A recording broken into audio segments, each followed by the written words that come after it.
Hi. The psoas. So many people come up to me, Rob, how do I strengthen the psoas? How do I stretch the psoas? What is the psoas? Where's the psoas?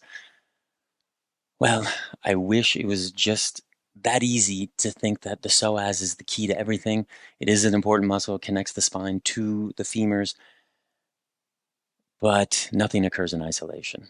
So can we get out of thinking locally and think globally? How do we not only strengthen the psoas, eccentrically strengthen, but also the fans of the hip? In Thomas Meyer's language, these are the three fans of the hip: the trochanteric fan, the ramic fan, and the inguinal fan. Meaning, fancy words for adductors, inner thighs, abductors, outer here, the deep lateral rotators, deep to the glutes, the piriformis, gemelles, all those.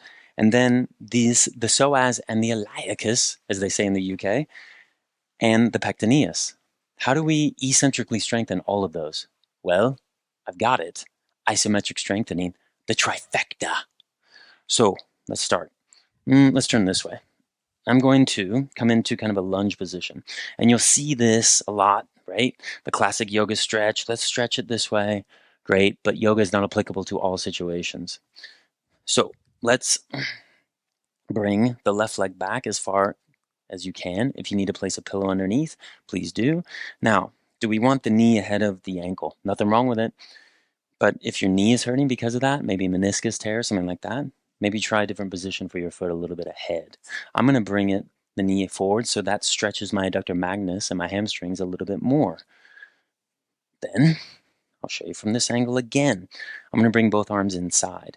I'm going to bring my right arm on the outside. This is my right leg, folks. And then I'm going to tighten my left butt cheek and my left quads just to offer that anchor and that stability. And then I'm going to place my right hand on the outside of the thigh, and I'm going to exert isometric pressure laterally with my leg and my hand medially. So I've got two opposing vectors here. That's a vector victor. And I'm going to sink into that, and I'm going to stay for about 30 seconds to a minute. I'm not going to do that now. You're going to do it at home. You already are at home, hopefully. And I'm just going to exert pressure there. And I'm going to feel what's being activated. For me, it's the adductors. But for you, maybe you're holding somewhere else. Just observe.